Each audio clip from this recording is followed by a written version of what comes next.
What if you could play characters who have already cheated death itself? I'm a god. How can you kill a god? Ancient sorcerers, pure-blooded vampires and undying liches who have witnessed entire eras of Tamriel rise and fall. In this video I will show you 3 immortal characters in Elder Kings II with some of the deepest lore and most unique starts in Crusader Kings III.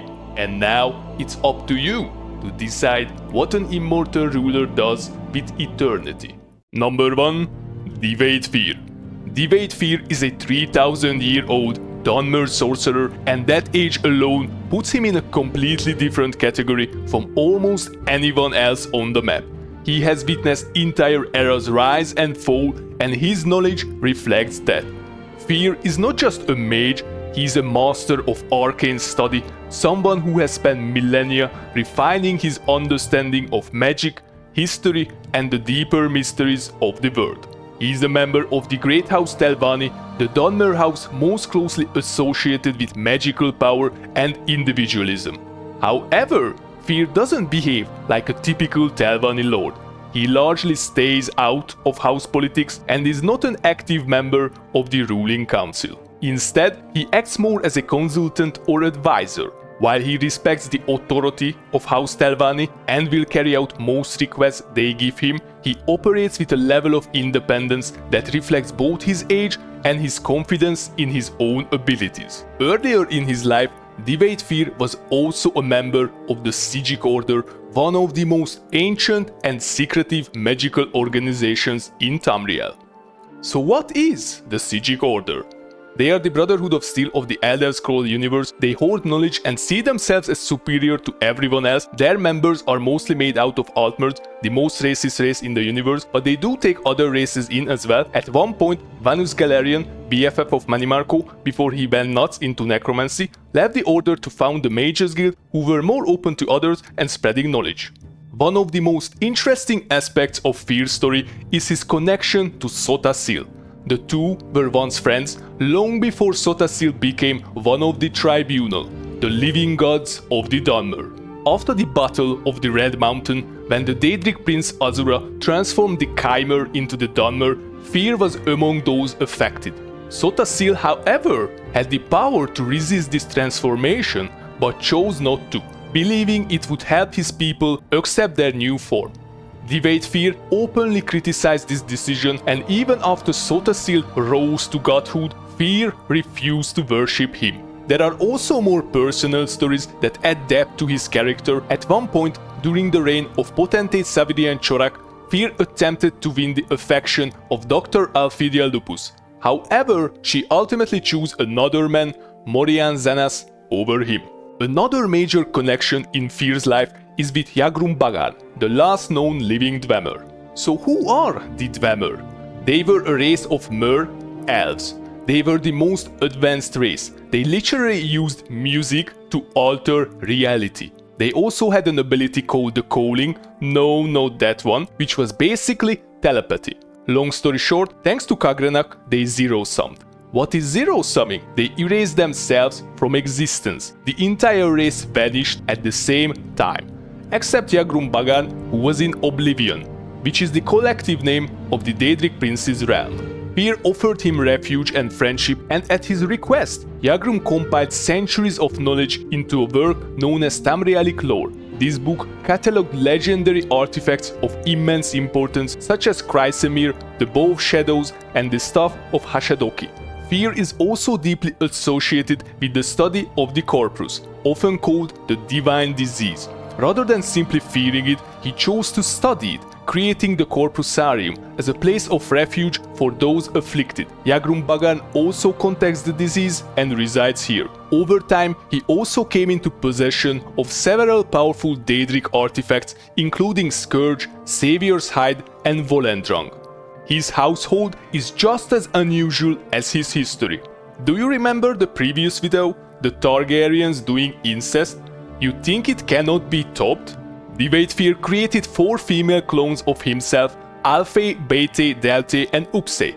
These individuals, known as the Daughters of Fyr, who serve as his companions, assistant, and yes, wives. As for his ultimate fate, It remains uncertain. After the catastrophic events of the Red Year, which devastated Morrowind, it's unclear whether Divayth Fyr survived.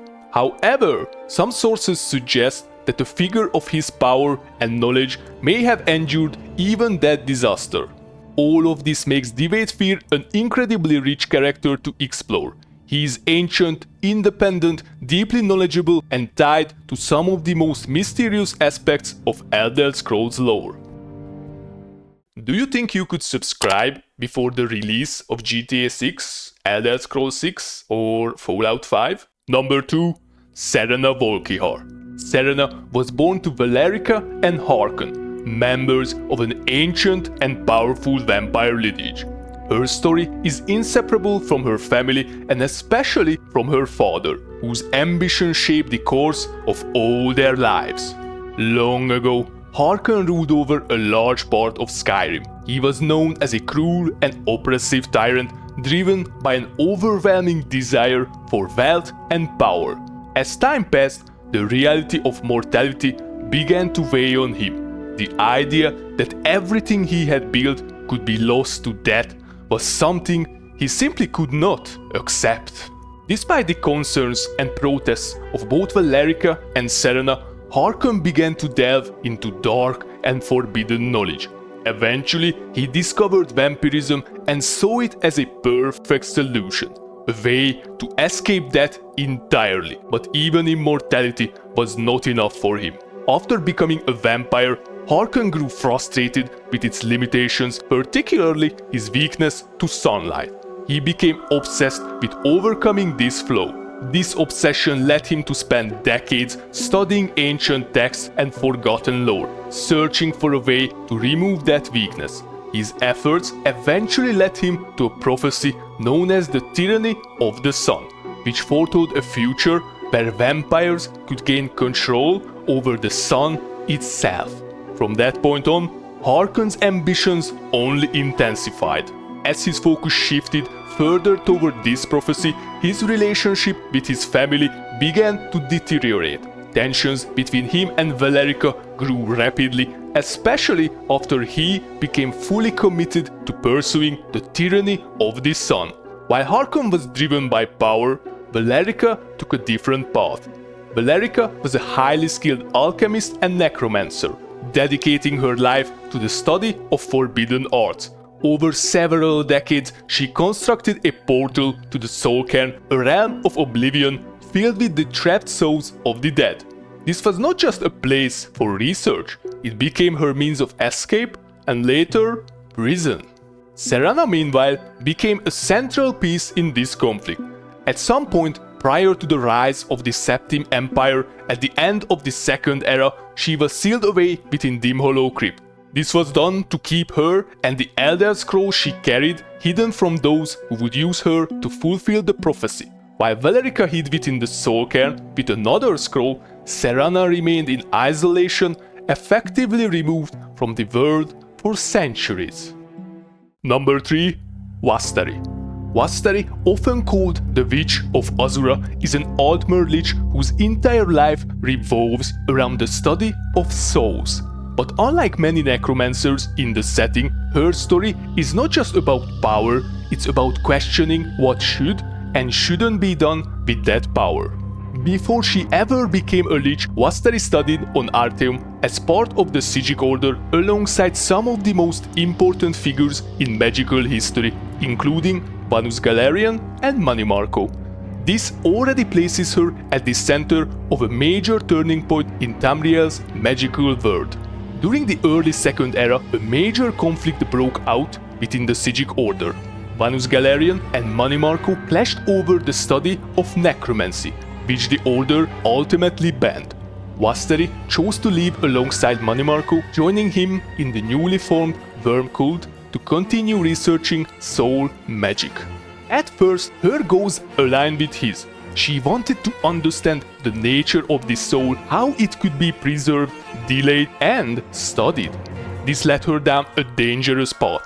Together with Manimarco, she sought knowledge from Cold Harbor, the realm of Molag Bal. Vastarie even ventured there herself, retrieving the first black soul gems. powerful vessels capable of containing mortal souls. From this research, she would go on to refine the concept further, eventually creating what became known as the Sigil Geode, a way to suspend a soul at the moment of death. But this is where her path began to diverge sharply from Manimarkov's. While he pursued domination and control, Vastarie began to question the ethics of what they were doing. She didn't want to exploit souls, she wanted to understand them and possibly even protect them. This difference in philosophy led to conflict, and eventually she left the Worm cult. Around this time, she had grown close to a mage named Telekar, whom she eventually married. The two fled to Valenwood to continue their research in peace. For a while, it seemed like Vastarie might finally find some balance between knowledge and restraint. But tragedy struck. They had a son, Callion, whose death would change everything. Telekar became obsessed with bringing their child back, refusing to let his spirit move on. Using his knowledge, he bound Callion's soul to a constructed body, a flesh Atronach. When he revealed this to Vastarie, she was horrified. To her, this was not her son, just an empty imitation. In response, she made a devastating decision. She tore Callion's spirit free, allowing it to pass on, and bound Telekar to the ruins they lived in, forcing him to remain there and reflect on what he had done. After this, Vastarie left, wandering Nirn in search of answers, both magical and personal. Eventually, she returned to Valenwood and founded a school above the Aelid ruins of Leloria. There, she continued her research into soul magic, refining the Sigil Geode further. Her work eventually succeeded. By using a Sigil Geode at the moment of death, a soul could be safely suspended. Believing this discovery was important, she reached out to Vanus Galarian of the Mages Guild. But instead of approval, she was met with disgust. To him, her work still crossed a line that should never be crossed. This rejection only deepened Vastarie's isolation. Over time, she turned more fully toward her devotion to Azura, the Daedric prince she worshipped. Unlike Molag Bal, Azura represented fate, mystery and transition, fitting themes for someone so focused on the nature of the soul. At some point after this, Vastarie achieved lichdom, binding her own soul to continue her work indefinitely. But even as a lich, her goals remained different from others of her kind. She was not driven purely by domination, but by understanding. Her final known chapter is perhaps the most mysterious. While studying the ruins beneath her school, she uncovered their connection to Molag Bal and the sealed gateway to Cold Harbor. There, she learned of a priestess of Azura named Kulanbe who had sealed the ruins long ago and was trapped within. Determined to uncover the truth and perhaps set things right, Vastarie descended into the depths to find her. She was never seen again. Well, that's all she wrote. Thank you all for watching and I hope you enjoyed the video. Was I successful in convincing you to play one of these immortal rulers? Who is your favorite Elder Scrolls character? Let me know down in the comment section. And while you are there, make sure to let me know what would you like to see next. Stay safe out there and I'll see you next time. Bye!